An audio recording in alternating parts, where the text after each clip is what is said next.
tocaste y restauraste mi interior.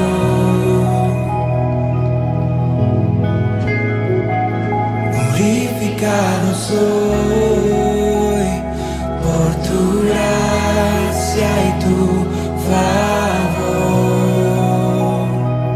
y solo cantaré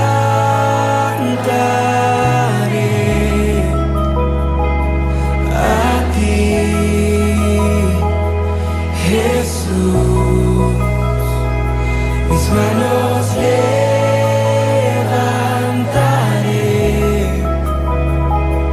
a ti, Jesús.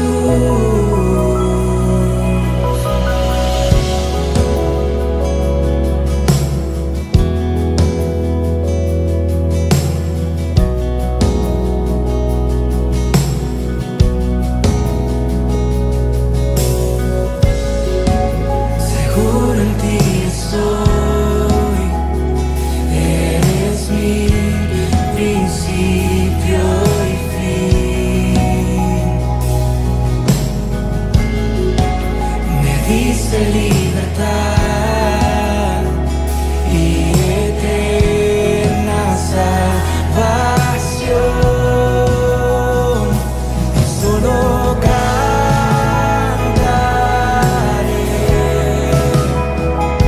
a ti, Jesús. Mis manos levantaré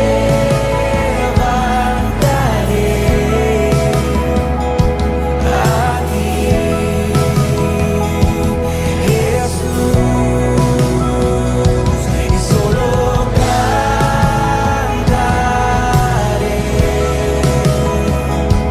a ti, Jesús. Mis manos levantaré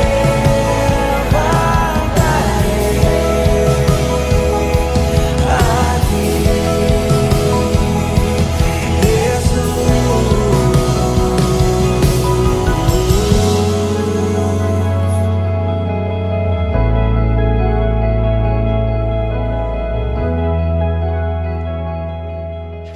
Dios te bendiga, amado hermano, hermana, amigos que tienen la oportunidad de tomar el tiempo y poder compartir con nosotros estos minutos. Es un privilegio estar con ustedes y nuestro deseo y oración es que la gracia de nuestro Padre, el amor de nuestro Señor Jesucristo y la plena comunión del Espíritu Santo use las palabras que Dios ha inspirado en su palabra, en las Escrituras, y traiga consuelo, fortaleza, paz a nuestros corazones. Yo te invito a abrir tu Biblia en el libro de Éxodo, capítulo 5. Vamos a leer los primeros 9 versos. El tema de hoy es significativo, creo que te puede bendecir. Es Dios transforma nuestros fracasos en oportunidades. Si tú has conocido lo que es fracasar, espero que esto te ayude para que en la gracia de nuestro Dios nuestros fracasos sean cambiados, traspuestos en oportunidades que nos permitan seguir adelante. Mira lo que dice la palabra de Dios allí. Después Moisés y Aarón entraron a la presencia de Faraón y le dijeron: Jehová, el Dios de Israel, dice así: deja ir a mi pueblo a celebrarme fiesta en el desierto. Y Faraón respondió: ¿quién es Jehová para que yo oiga su voz y deje ir a Israel? Yo no conozco a Jehová, ni tampoco dejaré ir a Israel. Y ellos dijeron: el Dios de los hebreos nos ha encontrado. Iremos pues ahora camino de 3 días por el desierto y ofreceremos sacrificios a Jehová nuestro Dios para que no venga sobre nosotros con peste o con espada. Entonces el rey de Egipto les dijo a Moisés y a Aarón: ¿por qué hacéis cesar al pueblo de su trabajo? Volved a vuestras tareas. Dijo también Faraón: he aquí el pueblo de la tierra ahora es mucho, y vosotros les hacéis cesar de sus tareas. Y mandó Faraón aquel mismo día a los cuadrilleros del pueblo que lo tenían a su cargo y a sus capataces, diciendo: de aquí en adelante no daréis paja al pueblo para hacer ladrillo como hasta ahora. Vayan ellos y recojan por sí mismos la paja, y les impondréis la misma tarea de ladrillo que hacían antes, y no les disminuiréis nada, porque están ociosos. Por eso levantan la voz diciendo: vamos y ofrezcamos sacrificios a nuestro Dios. Agrávese la servidumbre sobre ellos para que se ocupen en ella y no atiendan a palabras mentirosas. Dios bendiga su palabra. Vamos a orar. Padre, amado Dios, venimos ante ti, conscientes de que te necesitamos en medio de todos estos tiempos difíciles que nos ha tocado vivir. Qué bueno es saber que nuestro Dios es un refugio donde podemos encontrar paz, esperanza y fortaleza. Gracias por tu presencia constante y diaria en nuestras vidas. Gracias que no estamos solos ni destituidos, sino que tú eres nuestro amparo, nuestro refugio, nuestro castillo. Padre eterno, háblanos ahora a través de tu palabra y exalta a tu Hijo amado, nuestro Rey Jesucristo, quien nos amó hasta la muerte y muerte de cruz. Y gracias por el Espíritu Santo que toma esta palabra y la lleva a lo más profundo de nuestros corazones y planta allí semillas de luz y de verdad, de esperanza, de fe, de amor. Te pedimos que lo hagas ahora en el corazón de cada uno de mis hermanos. En el nombre de Cristo y para su gloria te lo pedimos. Amén. Amén y amén. Si tú vienes a Nueva York, lo primero que tú notas posiblemente cuando llegas a la ciudad de Manhattan en particular son los altos rascacielos. Nueva York es una ciudad de altos edificios, ¿no es cierto? Y uno de ellos es la famosa torre del Citicorp. Es una torre que fue terminada en el 1977 y cuando se concluyó la tarea, se le declaró el 7º edificio más alto del mundo en aquel tiempo, por supuesto. Se dignificó en la torre porque se decía que tenía un diseño novedoso y provocativo.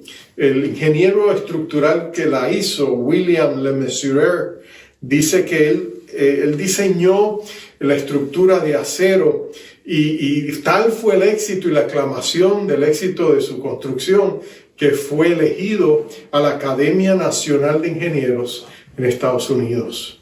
Por supuesto, él se sentía feliz, pero un año después, Le Mesurier se dio cuenta que él había cometido un grave error. Él había atornillado las juntas estructurales del edificio en vez de, como usualmente se hacen, soldarlas. Y el problema fue que un año después descubre, hablando con meteorólogos, que por la ubicación del edificio y el túnel de viento que se creaba, hay unas ráfagas de viento que usualmente visitan la ciudad de Nueva York en un promedio de cada 16 años, que son tan fuertes que cuando vinieran y pegaran a ese edificio de manera perpendicular, lo más probable es que las uniones no tendrían la fortaleza y iba a afectar la integridad del edificio y eventualmente quizás hasta causar su caída. Pero ahora Le Mesurier estaba ante una disyuntiva. Por un lado, él había sido declarado y aclamado como un gran ingeniero, pero venir ahora y confesar su error, él temía que su reputación y su prestigio se vendrían al piso. ¿Quién después le contrataría para levantar uno de estos edificios cuando ya él tendría en su registro la marca del fracaso, de la derrota? Consciente de su error, sin embargo, él se preguntaba, ¿pero qué sucede? Si ese edificio se colapsa eventualmente, las cantidades de vidas que se perderían, él no podía tener eso en su conciencia. Así que él se acercó a la ciudad, se acercó a la junta de directores de Citicorp y les confesó lo que había hecho y le pidió la oportunidad para hacer reparaciones.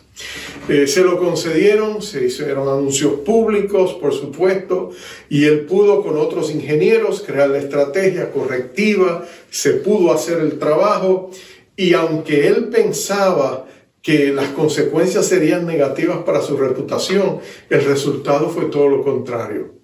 Se le aclamó como una persona de integridad, de conciencia, Y por supuesto después le aparecieron muchas otras oportunidades de trabajo y otros grandes proyectos porque lo consideraron un hombre de lealtad y de confiabilidad.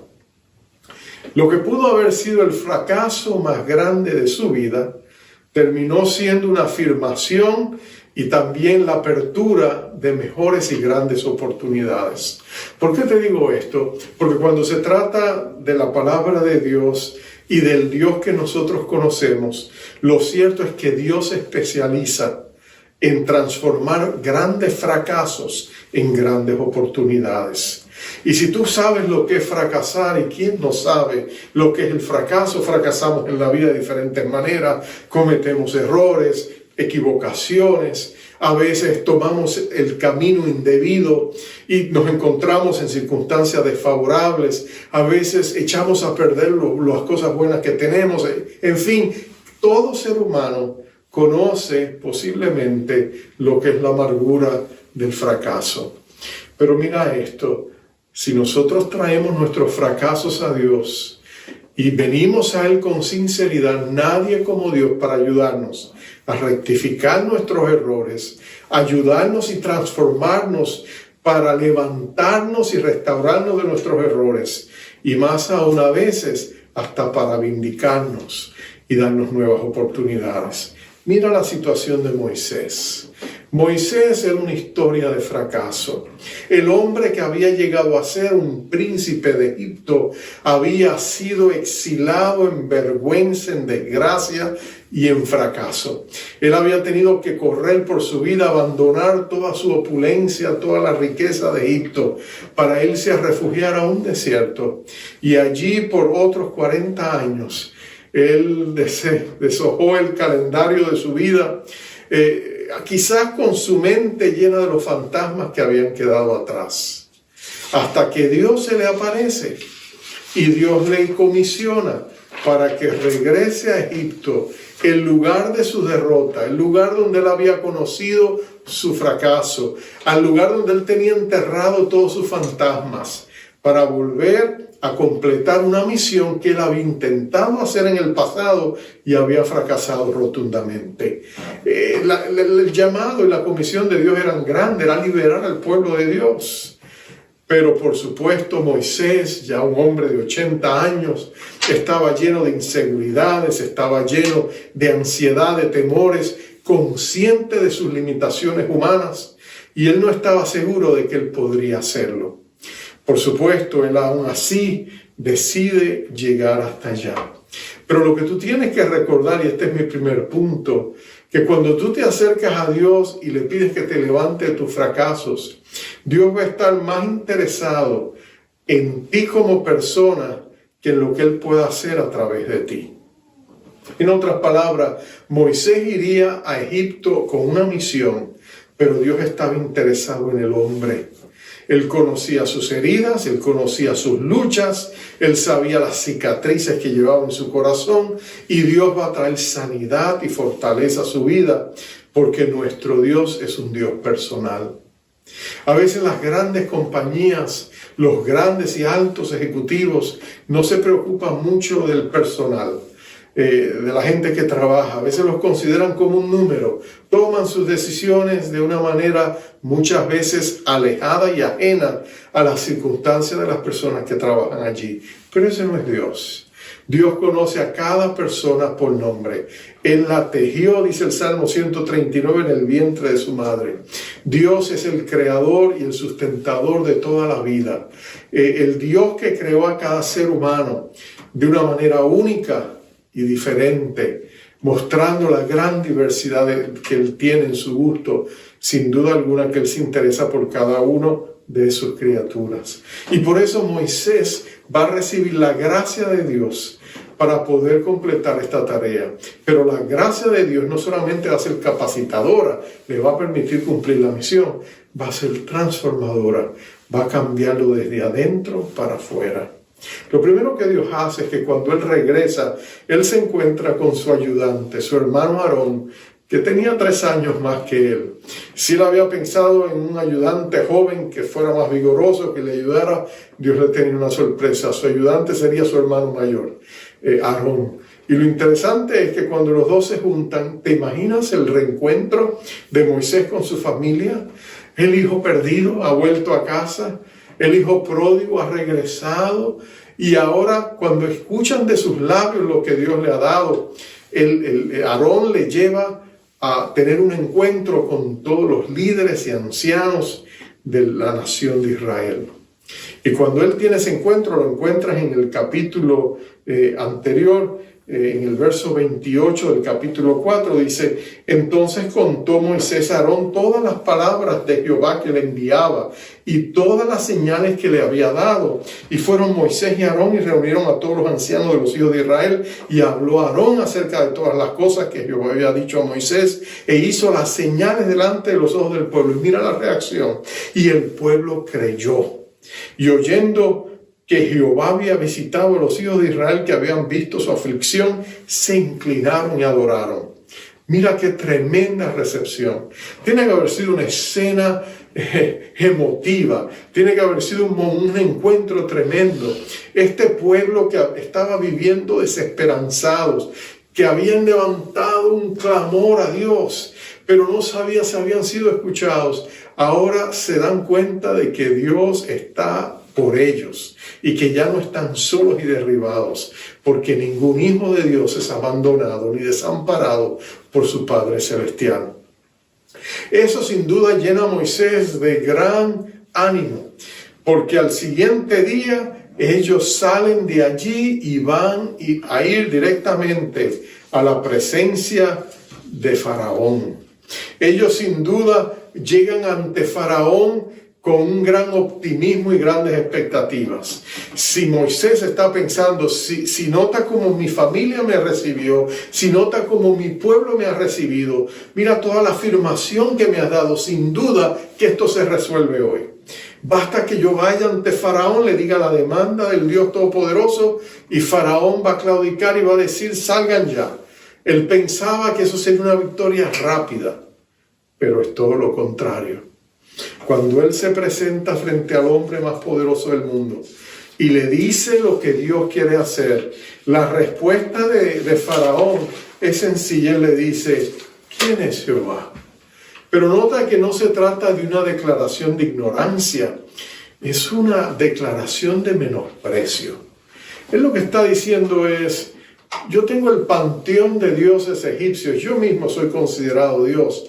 Yo no quiero saber de Jehová, yo no lo considero a él importante. Y con esa declaración, él va a hacer que el Dios del cielo, de ahí en adelante, le va a decir más adelante a Moisés, le va a decir: ¿sabes qué, Moisés? Tú vas a tratar con ese hombre, con Faraón. Yo no me voy a dignar a enfrentarlo a él. Yo voy a hacer de ti mi magistrado. Tú vas a representarme a mí. Tú vas a ser mi embajador. Y ante Faraón te voy a constituir como un Dios, con letra minúscula, como el hombre que me representa y que es hacedor de milagros, porque yo lo amparo y lo respaldo. Y tu hermano Aarón será tu profeta. Pero nota eso. Él hace eso eventualmente, pero en este instante Moisés recibe la negativa y viene con grandes consecuencias. Porque lo que va a suceder es que no solamente Moisés va a conseguir que él menosprecie a Jehová, él va a agravar la carga que hay sobre los hijos de Israel. Pero mira esto, hay momentos en nuestra vida donde las cosas no salen como nosotros esperamos. Hay momentos en la vida donde tú esperabas lo mejor y se te colapsó el piso. Hay momentos donde tú tenías ciertas proyecciones y de pronto todo cambió. Hay personas que se levantan y piensan que va a ser el mejor día de su vida y termina siendo a veces el peor día de su vida. Pero si Dios está con ellos, aún el peor día de su vida puede volver a llegar a ser el mejor día de su vida. La clave es si Dios está con ellos.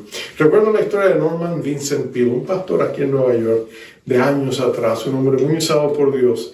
Él en una ocasión estaba predicando y después del mensaje se le acercó un hombre y tenía en su cara el rostro de alguien que está pasando por una profunda aflicción. Se acercó y con voz queda casi deprimida le dijo: pastor, lo he perdido todo. Él le dice: ¿qué quieres decir? Dice: bueno, he perdido el trabajo de mi sueño. Trabajé en ese trabajo por muchos años y ahora lo he perdido. Me han despedido sin razón, sin causa y sin darme explicaciones. Y mi mundo se ha derribado. Tú sabes que para muchos de los hombres su trabajo es la fuente de su estima, ¿no es cierto? Es algo tan importante para nosotros. En cierta medida es nuestra identidad en algunos sentidos. Pero cuando este hombre recibió eso, de pronto él se vio mayor, dijo: todo está perdido.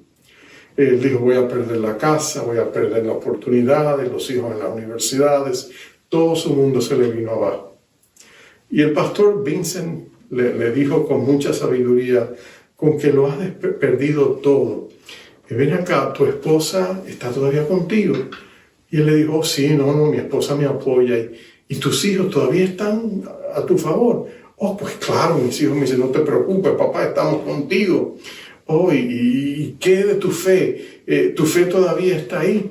Oh, pues claro, yo sigo creyendo en el Señor. Oh, y déjame preguntarte todavía algo más. Él le dice: ¿todavía tienes hermanos de la iglesia que están dispuestos a apoyarte en oración? Oh, claro, hermano, tengo hermanos que van a orar por mí. Entonces le digo: ¿de verdad tú crees que lo has perdido todo?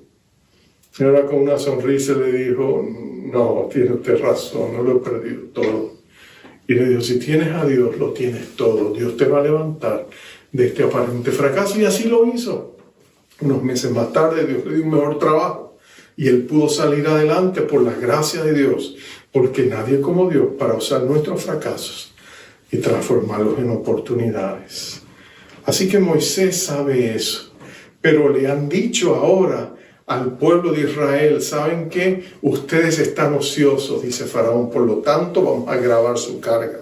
No le vamos a dar paja para que lo usen en el lodo para hacer los ladrillos. En ese tiempo era muy común usar la paja. Filo decía que la paja, era un rabino judío en Alejandría, Egipto, él decía: la paja es la pega del ladrillo. Es lo que mantiene el ladrillo unido.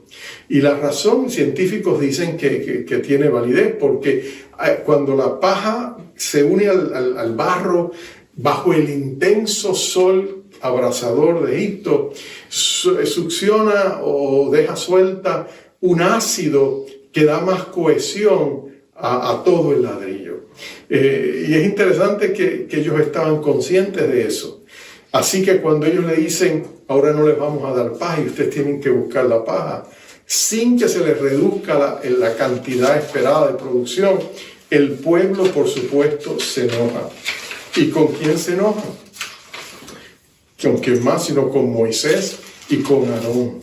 Los capataces del pueblo van donde ellos, los encuentran a la entrada de donde estaba el lugar donde estaba Faraón, y le dicen, miren el verso 21, le dice: mire Jehová sobre vosotros y juzgue. Le dicen, y enojados: pues nos habéis hecho abominables delante de Faraón y de sus siervos, poniéndoles la espada en la mano para que nos maten.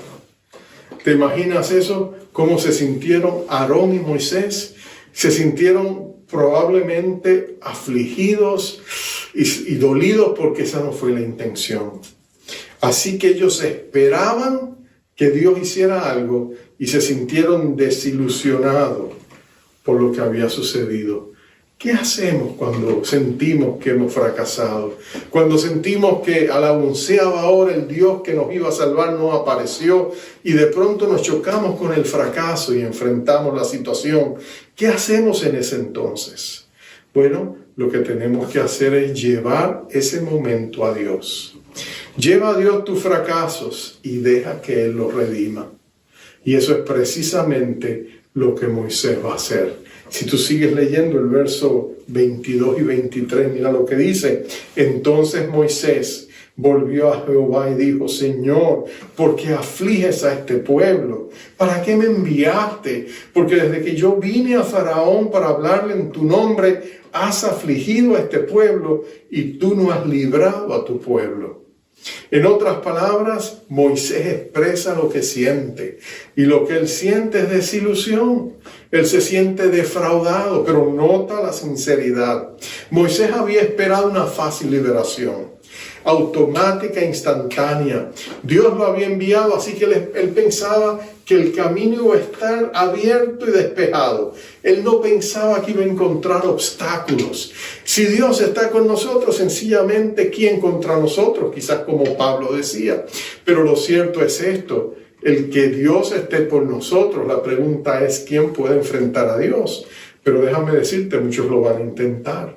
El que Dios te haya llamado a hacer algo por Él, el que Dios te haya dado una luz verde para salir adelante, o cuando tú le has llevado tu sueño a Dios o tus planes y Dios te ha dado una luz verde para que sigas adelante, aún eso no significa que será libre de problemas.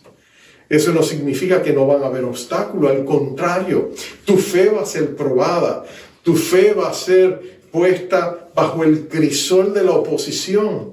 Quizás caigas en el yunque de la aflicción en medio de lo que estás haciendo y tú te preguntas: ¿pero por qué si Dios me dio luz verde? Porque es que Dios quiere mostrarte dos cosas. Dios quiere obrar en tu corazón y fortalecer tu fe para que tú confíes en Él cuando, segundo, Él te demuestre su grandeza y su poder en medio de la prueba. El justo caminará por la fe. Ese es el axioma inevitable de la vida cristiana. No podemos caminar si no es por fe. Y la fe va a requerir oposición. La fe es purificada como el oro en el fuego. Pero cuando tú te agarras de Dios, como la hiedra se adhiere a la roca, como el musgo se adhiere a la roca, cuando tú no te sueltas de Dios, tú descubres de que Dios es fiel, de que Él cumple sus promesas y que Él es un cumplidor de pactos. Eso es lo que Moisés va a descubrir. Va a descubrir que salir de nuestros fracasos es un proceso y que requiere que caminemos con Dios. Sin duda que tú has conocido y quizás has pasado por el flagelo del divorcio. Tú sabes lo doloroso que es pasar por un divorcio. El efecto destructivo que eso tiene en la estima de las personas, en la dignidad de las personas. Sentirse rechazado, sentirse abandonada, sentir el dolor de la traición o lo que pueda haber causado el divorcio, el efecto en los hijos. El divorcio es una tragedia dolorosa y todo el que pasa por él no deja de ser marcado. Pero muchas veces personas piensan equivocadamente que el divorcio es la solución a sus problemas y no se dan cuenta de que muchas veces el divorcio es una gran mentira del diablo, que nos dice que las cosas van a estar mucho mejor cuando ya no estemos con esa persona. Y tristemente descubrimos a veces tardíamente que no era cierto, que Dios nos había dado a veces lo mejor y lo despreciamos por las razones que hayan sido. Pero sin menospreciar las causas que nos llevan al divorcio, el punto es este. Lo cierto es que uno queda marcado. Pero aún de allí Dios puede levantarnos del fracaso. Y Dios puede fortalecernos y bendecirnos y hacernos salir adelante. Si nosotros podemos poner nuestros fracasos en sus manos. Recuerdo la historia de un pastor conocido. Él era un joven pastor hacía muchos años atrás, una joven familia, una esposa, hijos pequeños. Y un día llegó a la casa de la iglesia y descubrió que su esposa se había ido con sus niños y le había dejado una nota. Cuando él leyó la carta se echó a llorar. La esposa le dijo: ¿sabes qué? Ya no puedo más. No soporto esta vida. Tú siempre estás ausente. Le dio todas las razones por las cuales ella pensaba que ya no quería estar casada con él.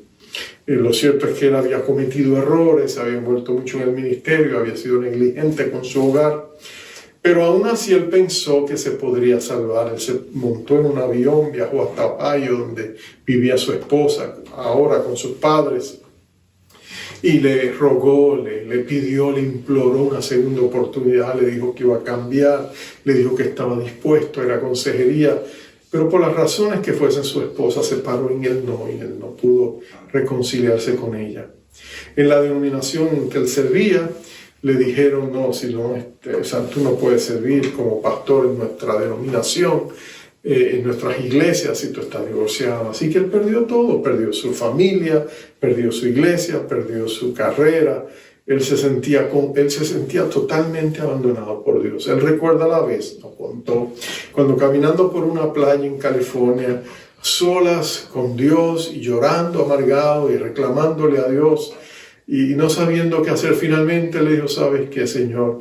Yo voy a entregar esto a ti, te entrego mi fracaso, te entrego mi error, redímelo de la mejor manera que tú puedas, pero como a Nehemías, ayúdame a reconstruir los muros caídos de mi vida. Y Dios tuvo misericordia de este hombre, lo levantó y lo fortaleció. Eventualmente él pudo reconstruir su vida, volver al ministerio con otra denominación, plantó una iglesia en Oregon, que llegó a ser numerosa, de personas que como él habían fracasado en sus hogares, sus matrimonios, están buscando por una segunda oportunidad.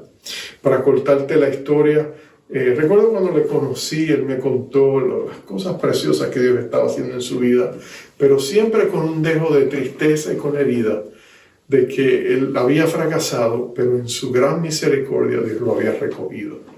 Porque nuestro Dios es un Dios que a pesar de nuestros fracasos tiene la capacidad de transformar nuestros fracasos en grandes oportunidades. Ahora, la pregunta que tú y yo nos hacemos, ¿cómo podemos estar seguros de que Dios hace eso? Por supuesto, estamos hablando de Moisés, una de las figuras más importantes del Antiguo Testamento. Sin duda que Dios tendría otra manera de tratar a los gigantes de la fe que a nosotros, meros mortales pecadores, pero tú te equivocas. Dios no es así, Dios no discrimina. Para Dios todos sus hijos son amados y deseados. Él nos creó y Dios tiene la capacidad de amar de una sola manera. El Dios omnipotente solo sabe amarnos con intensa plenitud a cada uno de nosotros. Cuando nosotros un día estemos en el cielo y veas a toda la gran comunidad de la fe, millones y millones de hijos de Dios, si Dios se paseara entre nosotros, Él tiene de una manera sobrenatural, omnisciente, la capacidad de hacernos sentir a cada uno de nosotros como si fuéramos el hijo amado de Dios o la hija amada de Dios. Ese es su amor. Así que Dios no hace parcialidad. Él no hace acepción de personas. Y cuando se trata de sus hijos, Él nos ama a todos de la misma manera. Moisés fue un gran pecador, él fracasó tremendamente. Él llevaba en sus manos sangre que él había matado cuando era joven. Y sin embargo, Dios lo levantó, le dio una segunda oportunidad y lo usó gloriosamente. La respuesta a esa pregunta, ¿qué nos garantiza, qué nos da la seguridad que Dios haga lo mismo con nosotros? Es esta: nuestro Dios es un Dios cumplidor de pactos. En otras palabras, cuando Dios nos da promesas, Él siempre las cumple. Y Dios, en ese sentido, cuando Él ha hecho una promesa, sea a nosotros o a nuestros padres o a nuestros antepasados, esa promesa va de generación en generación. En el caso de aquellos que aman a Dios, hasta la 1000ª generación, dice el libro de Éxodo. Pero lo sabemos porque Dios se lo dice a Moisés. En el siguiente capítulo, el capítulo 6, el verso 2 al 5, mira lo que Dios le dice a Moisés. Después que Moisés se queja y le dice: Señor, ¿por qué fallaste? ¿Por qué no viniste? Nosotros pensamos que hoy mismo empezamos a empacar para salir de Egipto y mira con lo que nos sale Faraón. Ha hecho las cosas peores ahora. ¿Por qué en vez de mejorar empeoraron? Y mira la respuesta de Dios. En el verso 2 al 5 del capítulo 6. Habló Dios a Moisés y le dijo: Yo soy Jehová. Y aparecía a Abraham, a Isaac y a Jacob como Dios omnipotente. Mas en mi nombre Jehová no me di a conocer a ellos. También establecí pacto con ellos, de darles la tierra de Canaán, en que ellos fueron forasteros y en la cual habitaron. Asimismo, yo me he oído el gemido de los hijos de Israel, a quienes hacen servir los egipcios, y me he acordado de mi pacto. Esto es lo interesante. Nuestro Dios es el Dios de la eternidad, pero también es el Dios de los siglos, de los tiempos y las sazones de los tiempos, de las temporadas, de generación a generación. Él es Dios. Y cuando Él hace promesas a pasadas generaciones, Él las cumple porque Él es el eterno Dios y tiene todo el poder para hacerlo. Dios es un cumplidor de promesas. Él le había prometido a Abraham, a Isaac y a Jacob: yo voy a tomar a mi pueblo, sus descendientes, los voy a sacar de Egipto y los voy a meter en Canaán. Les voy a dar su heredad en Canaán. Y han pasado siglos, 400 años, pero ahora Dios, que es cumplidor de pacto, dice: ¿saben qué? Este es el momento, este es el tiempo oportuno, este es el kairos de Dios, o el tiempo oportuno. Esta es la hora, yo voy a hacerlo y te escogí a ti para hacerlo. Nuestro Dios es un Dios cumplidor de pactos y de promesas. Quizás tú eres el resultado de las oraciones de tus padres, o de tus hermanos, o de tus amados familiares. Ellos oraron, batallaron por ti, y Dios escuchó su clamor y le dijo: yo voy a contestar lo que me están pidiendo. Y aquí estás tú hoy, conociendo a Jesús, siendo un hijo, una hija de Dios. Eres el fruto de las oraciones que pasaron los años y las edades, que muchas veces sobrevivieron a los que las hicieron, pero que Dios, el Dios eterno, las cumple y las realiza, porque Él honró la fe de aquellos que lo pidieron. Ahora, en Jesucristo, nuestro amado Señor y Salvador, tú y yo, si eres creyente, somos parte de un pacto que Él hizo con sus discípulos. Era el nuevo pacto. Dios va a hacer un pacto con la nación de Israel. Se va a conocer como el viejo pacto o el viejo testamento. La palabra testamento significa pacto. Pero hay un nuevo pacto que Jesús hace con los discípulos y con su iglesia. Y si tú eres un hijo de Dios y estás en Cristo Jesús y eres cristiano, tú eres parte de la iglesia, tú eres parte del pacto que Dios ha hecho. Y en ese gran nuevo pacto Dios ha prometido perdonar nuestros pecados, restaurarnos de nuestras situaciones y fracasos. Dios ha prometido darnos segundas oportunidades. Él nos ha dado promesas de provisión, de protección, de paz, de santidad, promesas que Él nunca dejará de cumplir, porque fueron promesas que fueron selladas con la sangre preciosa de Jesucristo en la cruz del Calvario. Y Dios siempre va a honrar esa sangre, porque es la sangre de su Hijo amado. Así que si tú puedes clamar esas promesas, los cielos se abren y las bendiciones de Dios fluyen, y el caudal de su bondad amorosa llega hasta tu vida, no porque tú y yo lo merecemos, sino porque Dios honra la sangre y honra su pacto y honra su promesa. Y tú lo puedes ver en la vida de Cristo. Cristo pasó la vida alcanzando los 3 años y medio de su ministerio aquí en la tierra. El Señor Jesucristo pasó todo ese tiempo transformando fracasos en oportunidades. Cada uno de sus discípulos era la historia de un fracaso. Mateo Leví había sido hijo de sacerdotes, que le dio la espalda a la nación, le dio la espalda a su familia, le dio la espalda al judaísmo y cometió el error de hacerse un recaudador de impuestos. Pero tú sabes lo que sucedió. Los recaudadores de impuestos se consideraban parte de la AMPA romana, pero de allí, cuando él se arrepiente, en un encuentro transformador con Jesús, Jesús lo invita y le dice: sígueme, ven, sígueme, sé mi discípulo. Y este hombre, Mateo Leví, lo deja todo y sigue a Jesús. Y Jesús hace de un recaudador de impuestos, de un traidor de la patria, un apóstol. Del fracaso le da grandes oportunidades. Y si leemos el Nuevo Testamento, el Evangelio que lleva su nombre, vemos cómo Jesús transformó aquella pluma de recaudador de impuestos en la pluma de un evangelista y de un apóstol que escribe ese primer evangelio que encontramos en las páginas del Nuevo Testamento. Y ese es solo uno. ¿Qué si hablamos de Simón el celote? Los celotes eran guerrilleros terroristas y Jesús los saca de ese mundo y lo trae a su reino y transforma su vida. Y a pesar de sus fracasos y de sus malas elecciones, Jesús lo saca de allí y le da una nueva oportunidad.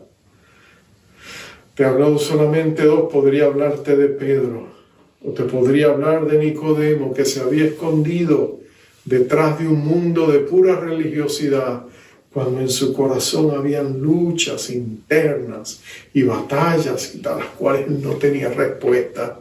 Y él estaba buscando el reino de Dios precisamente para poderlo recibir él mismo, aunque el mundo entero religioso de su tiempo pensaban que él era una eminencia que tenía todas las respuestas, porque no podían ver el vasto vacío que había en su corazón. O que si hablamos de María Magdalena, la mujer provocadora, la mujer de dudosa reputación, que dice la palabra que expulsaron 7 demonios de su vida. Todas esas vidas, todos los enfermos, leprosos que habían perdido familias, hogares, trabajos, pero que cuando Jesús los sanó les dio nuevas oportunidades. Todos aquellos hombres y mujeres que llegaron a ser discípulos de Jesús vieron sus vidas cambiadas y transformadas. Porque Dios se especializa, amado hermano, amada hermana, amigo o amiga que me escucha, en tomar vidas fracasadas y dar nuevas oportunidades. Lo que vamos a seguir viendo en el libro de Éxodo es cómo Dios no solamente va a darle una segunda oportunidad a su pueblo amado, cómo Él va a transformar la vida de este hombre llamado Moisés, cómo va a sanar las heridas de su corazón lastimado, cómo lo va a restaurar y lo va a vindicar de sus fracasos, y cómo eventualmente lo va a constituir en un hombre amado y respetado y honrado por 3 religiones del mundo. Entonces tú vas a darte cuenta que, por supuesto, Dios tiene la capacidad de hacerlo. Yo te pregunto a ti en esta oportunidad, ¿estás tú en una situación donde necesitas que Dios te ayude a cambiar tu fracaso en una oportunidad de restauración, de vindicación, de transformación? Entonces tienes que hacer lo que Moisés hizo. Tienes que ir a Dios tal como eres. Tienes que acercarte y hablarle a Él como a una persona, como hablarías con un amigo, como hablarías con un doctor cuando estás enfermo, cuando hablarías con un abogado cuando estás en necesidad de consejo judicial. Tienes que acercarte a Él y decirle: Señor, yo te necesito. Señor, yo he hecho un enredo de mi vida, yo he fracasado, cometí un error, o me he equivocado, o mira las consecuencias en que me encuentro. Quizás estoy en ellas no por mi voluntad, sino porque otros me han puesto en ellas. Pero no importa dónde esté, Señor, yo clamo a ti, porque tú sigues siendo el omnipotente Dios de Abraham, Isaac y Jacob, el Jehová de Moisés. Y tú sigues siendo el Altísimo Señor. Y yo clamo a ti y te pido: ayúdame, Señor. Sácame de esta situación. Perdóname mis pecados. Levántame, restáurame. Señor Jesucristo, ten compasión de mí. Y tú verás que Jesús va a escuchar tu oración. Y algo nuevo se va a encender en tu corazón. Y esa chispa de fe va a crecer y se va a acrecentar mientras tú la alimentas con la palabra, la oración, y te congregas en una iglesia. Vas a ver cómo Dios te va a restaurar, cómo Dios te va a levantar. Y después será uno de aquellos que testifican y dicen: mi Dios es bueno, absolutamente bueno, y mi Dios es fiel. Vamos a orar. Padre, Tú conoces el corazón de cada uno que está escuchando este mensaje. Oh Señor, quizás hay dolor, quizás hay angustia, quizás hay una profunda desesperanza y quizás hasta desesperación. Un sentido de ya todo está perdido, un sentido de, ¿para qué volver a esforzarme? Y miramos al pasado como algo que ya sencillamente no podemos tocar. Y es cierto que tú no cambias el pasado, ya pasó. Pero nadie como tú para cambiarnos a nosotros y cambiar nuestro presente y nuestro futuro. Tú nos das nuevos pensamientos, nuevas actitudes, una nueva manera de enfrentar la vida. Tú cambias nuestra visión, tú cambias nuestra manera de acercarnos y de pronto palabras llenas de fe empiezan a llenar nuestra mente y nuestro corazón. Y nosotros volvemos a ver renacer la esperanza en nuestro corazón. Y de pronto pensamos que todo lo podemos en Cristo que nos fortalece. O pensamos como David en el Salmo 56, esto sé que Dios está por mí. Y cuando nuestra fe se acreciente y nos levantamos, nos damos cuenta de que aunque nosotros mismos no somos nada, con Dios a nuestro lado somos una mayoría. Y no hay nada ni nadie que pueda hacerle frente a la fuerza arrolladora de un Dios que hace que el universo entero conspire a nuestro favor, porque Él está por nosotros y con nosotros. Oh Señor, tú puedes sacarnos del lodo cenagoso de la adicción, tú puedes sacarnos del desamparo de haber fracasado en la vida matrimonial, tú puedes levantarnos de los errores que hemos cometido con nuestros hijos. Oh Señor, tú puedes ayudarnos a enfrentar los desafíos económicos, familiares, espirituales o emocionales que hay en nosotros. Nadie como tú para sanar corazones quebrantados. Nadie como tú para renovar mentes y darnos nuevos propósitos. Pero Señor, ahora nos conectamos a ti, soberano Señor.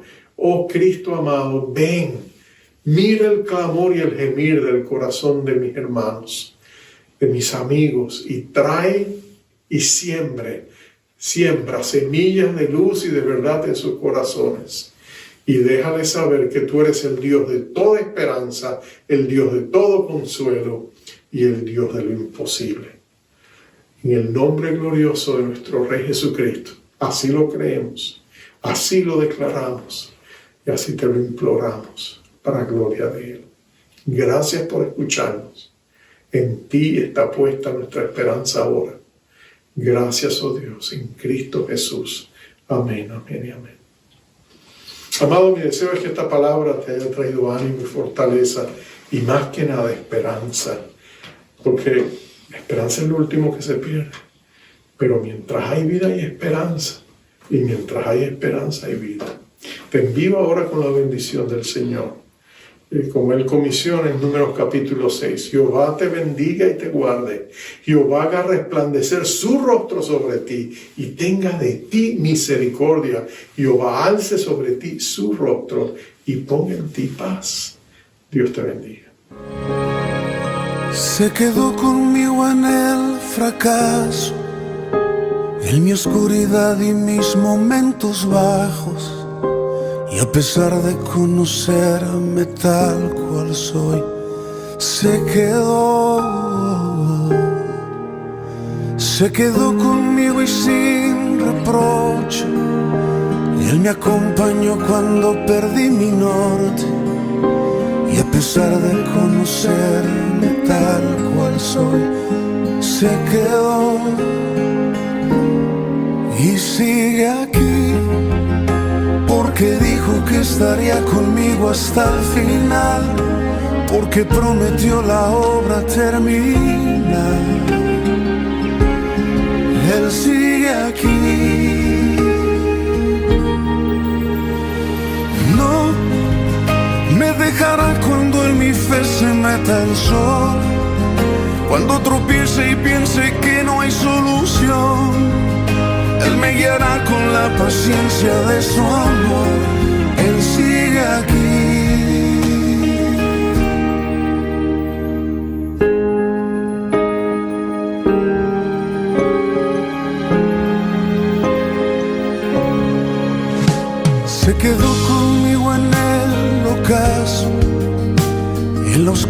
verdad que me desvió los pasos, y a pesar de conocerme tal cual soy, se quedó conmigo y fue paciente, y me levantó cuando bajé mi frente, y a pesar de conocerme tal cual soy, se quedó y sigue aquí, porque dijo que estaría conmigo hasta el final, porque prometió la obra terminar. Él sigue aquí. No me dejará cuando en mi fe se meta el sol, cuando tropiece y piense que no hay solución. Él me guiará con la paciencia de su amor. Él sigue aquí. No me dejará cuando en mi fe se meta el sol, cuando tropiece y piense que no hay solución. Él me guiará con la paciencia de su amor. Él sigue aquí.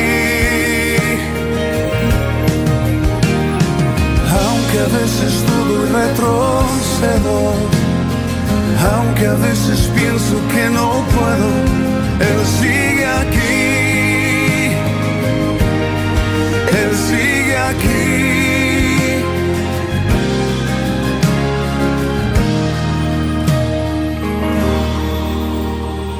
No me dejará cuando en mi fe se meta el sol, cuando tropiece y piense que no hay solución. Él me guiará con la paciencia de su amor.